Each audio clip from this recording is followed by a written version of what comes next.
Samsung A03s একটা phone আসছে। ফোনটি আপনার টোটালি ডেড। ফোনটি অন্য শপে দেখানো হয়েছিল কিন্তু ফোনটি ঠিক হয়নি, পরবর্তীতে আমার কাছে আসছে। আসসালামু আলাইকুম।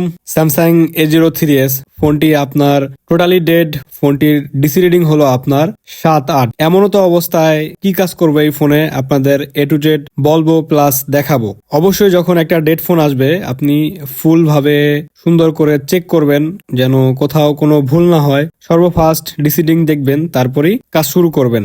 ডিসি রিডিং না দেখা যদি কাজ করেন সেক্ষেত্রে কিন্তু আপনার সমস্যা বুঝতে একটু ঝামেলা হবে। এই ফোনে মূলত 7-8 রিডিং দিচ্ছে, এর জন্য আমি এই ফোনের আগে সর্বপ্রথম আমি ইউএমসিটা রিমুভ করব। ইউএমসি রিমুভ করব এই কারণে, ধরেন সিপিইউ আর ইউএমসির মধ্যে যে কানেকশন গুলা থাকে এইগুলা যখন এরকম ডিসকানেক্ট হয় সেক্ষেত্রে আপনার এইরকম রিডিং আসে। প্লাস এই ফোনটায় কাজ করা হয়েছে, দেখলাম সিপুর পাশ থেকে কিছু জাম্পারের লাইন টানছে সিপুর মধ্যে, সেইটা আমি পরে দেখব। কিন্তু সবার আগে আমি এই ফোনের ইউএমসি উঠে চেক করব যে ইউএমসির বল ড্রাই হয়েছে কিনা। কারণ ইউএমসির বল যদি ড্রাই হয় সেক্ষেত্রেও আপনার সেম এরকম রিডিং আসবে। আমি স্টেপ বাই স্টেপ কাজ করব। ইউএমসি রিভলভ করে যদি হয়ে যায় তাহলে তো আলহামদুলিল্লাহ, আর যদি ইউএমসি রিভলভ করার পর না হয় সেক্ষেত্রে আমি সিপিইউর উপরে হাত দেব।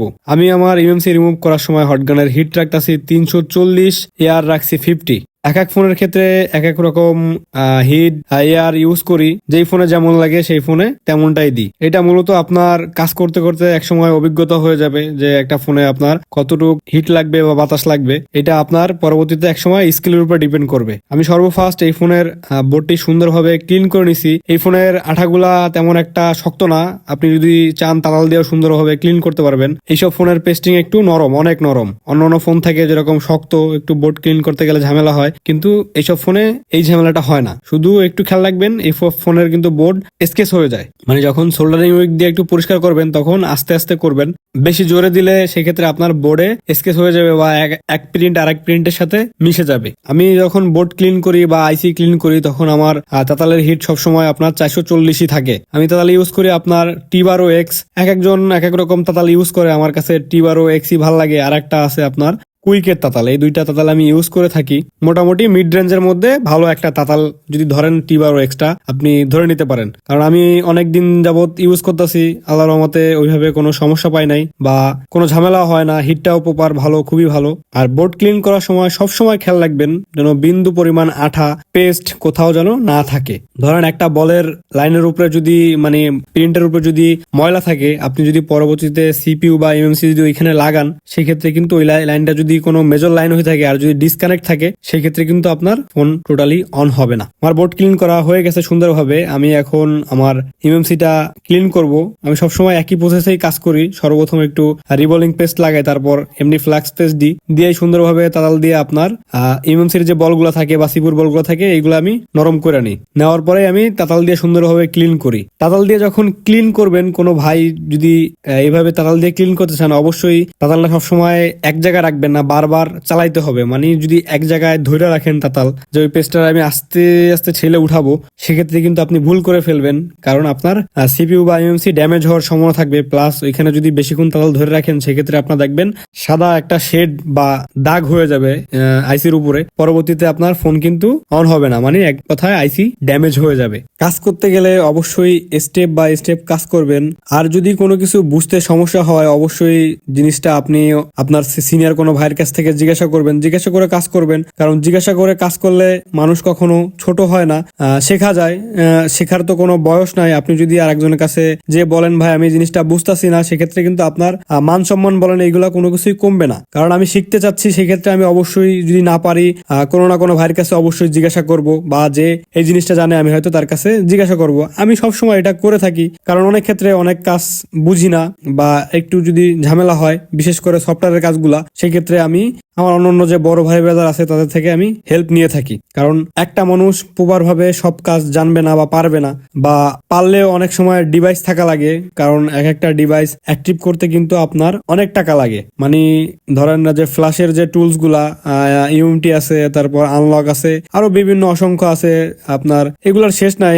এগুলা বলতে গেলে আপনার নাম মানে লিস্ট, বিশাল বড় একটা লিস্ট করতে হবে। এইগুলো দিয়ে মূলত আপনার ফ্ল্যাশ বা বিভিন্ন রকম কাজ করা হয়। এখন এইগুলো এইগুলা আপনার অ্যাক্টিভেশন করেই কাজ করতে হয়, কারণ এইগুলা ফ্রিতে দেয় না। এর জন্য হয়তো অনেক কাজ আমরা অনেক টেকনিশিয়ান ভাই কইরা পারি না, কারণ টাকারও প্রয়োজন এইসব ডিভাইস গুলা যদি অ্যাক্টিভ করতে যাই। যাই হোক, আমি আমার ইউএমসিটা সুন্দরভাবে রিভলভ করে নিচ্ছি। আমার ইউএমসিটা সুন্দরভাবে ক্লিন করা হয়ে গেছে। আর ইউএমসি ক্লিন করার পরও যদি কখনো আপনার আঠা বা পেস্ট থেকে যায়, সেক্ষেত্রে আপনি 11 নম্বর ব্লেড দিয়া সুন্দরভাবে আস্তে আস্তে পরিষ্কার করবেন, দেখবেন একবারে ক্লিন হয়ে যাবে, কোনো ময়লা থাকবে না। রিভলভ করার সময় যদি কখনো মনে হয় আপনার বলগুলা বড় হয়ে গেছে, তখন অবশ্যই 15 নম্বর ব্লেড দিয়া কাইটা নেবেন। আমার রিভলভ করা হয়ে গেছে, এর জন্য আমি সুন্দরভাবে আমার ইউএমসিটা বসাই দিচ্ছি। বসানোর পরে আমি আবার ডিসি রিডিং চেক করতেছি। যখন ডিসি রিডিং চেক করলাম, দেখলাম আপনার সেই সেম রিডিং দিচ্ছে, মানে 7-8। এরপরে আমি সিপিইউটা রিমুভ করতেছি, কারণ আমি স্টেপ বাই স্টেপ কাজ করতে করতে যাব। আমি সবার প্রথম আগে ইউএমসির যে লাইনগুলো আছে চেক করছি, দেখি না ওইখানে কোনো ড্যামেজ নাই, বা এখন আমি নতুন করে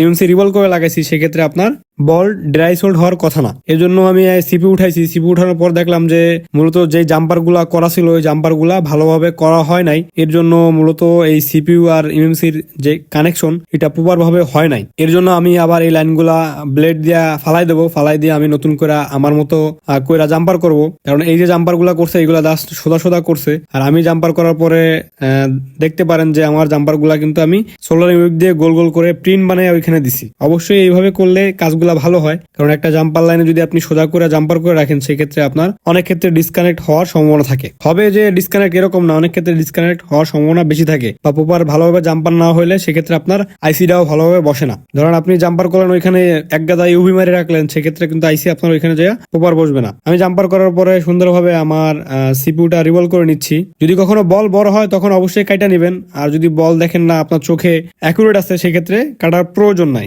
আমি যখন সিপিইউ রিভলভ করছি আমার বল সব অ্যাকুরেটই ছিল, এই জন্য আমি কোনো বল কাটি নাই। বেশিরভাগই আল্লাহর রহমতে অ্যাকুরেট হয়, তারপরও অনেক ক্ষেত্রে দুই একটা বল বড় ছোট হয়ে গেলে অবশ্যই আমি ব্লেড দিয়ে কাইটা নিই, কারণ একটা লেভেলে রাখি। যখন সমান থাকবে তখন আইসিটা সমানভাবেই বসবে। যদি বড় ছোট থাকে, সেক্ষেত্রে যদি আইসি বসে, সেক্ষেত্রে একটা বল কিন্তু আরেকটা বলের সাথে লাগা যাবে, মানে আপনার এক প্রিন্ট আর এক প্রিন্টের সাথে যখন জয়েন হয়ে যাবে, সেক্ষেত্রে কিন্তু শর্ট সার্কিট হবে বা ফোন অন হবে না। কাজ যদি একটু বুঝা করেন, নিজের মতো চেষ্টা করবেন, সবসময় ভালোভাবে করার চেষ্টা করবেন, সেক্ষেত্রে আপনার দেখবেন প্রতিটা কাজ আপনার হাতে ইনশাআল্লাহ হবে।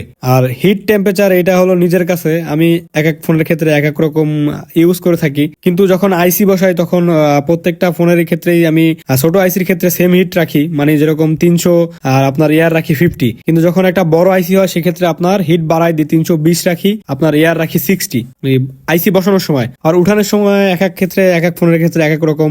বড় সিপিইউ হলে হিটটা একটু বাড়াই দিই, এয়ারটা একটু বাড়াই দিই। আইসি উঠানোর আগে বোর্ডটা একটু সুন্দরভাবে গরম করে নিই, কারণ আইসি উঠানোর আগে যদি আপনি বোর্ডটা 200 হিট দিয়ে একটু বোর্ডটা ভালোভাবে গরম করে নেন, সেক্ষেত্রে আপনার মানে ভালো হয়। আইসিটা উঠাতে গেলে একটু প্রিন্ট ড্যামেজ হওয়ার সম্ভাবনা কম থাকে। এক কথায় হলো, আপনি যখন সিপিইউর গুলো কাটবেন তখন একটু এয়ারটা বাড়াই নেবেন, সেক্ষেত্রে আপনার বোর্ডটা একটু ভালো হিট হবে। হিট হইলে আপনার আইসি উঠাইতে সুবিধা হবে। আমার আইসি রিভলিং করার পরে আমি সুন্দরভাবে আমার আইসিটা বসাই নিচ্ছি। এরপরে অবশ্যই চেক করব যে ফোনটা আমার কমপ্লিট হয়েছে কিনা। অনেকেই হয়তো ভাবেন যে একটা কাজ করলে মনে হয় ফোন কমপ্লিট হয়ে যায়, আসলে না ভাই।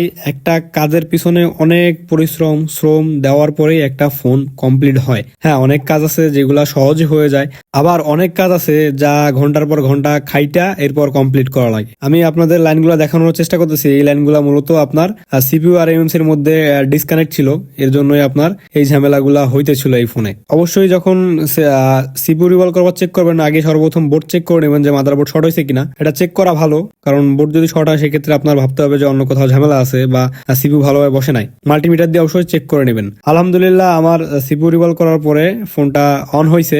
এখন দেখার পালা যে প্রপার রান হয় কিনা, কারণ অনেক ফোন পাইছি যে সিপিইউ রিভলভ করার পরে অন হয়েছে, কিন্তু প্রপার রান হয় নাই, পরবর্তীতে আবার অন্য কাজ করা লাগছে। যাই হোক, শেষমেশ আলহামদুলিল্লাহ আমার ফোনটি প্রপার রান হয়ে গেছে, টাচে সব জায়গায় কাজ করতেছে, কোনো রকম ঝামেলা নাই।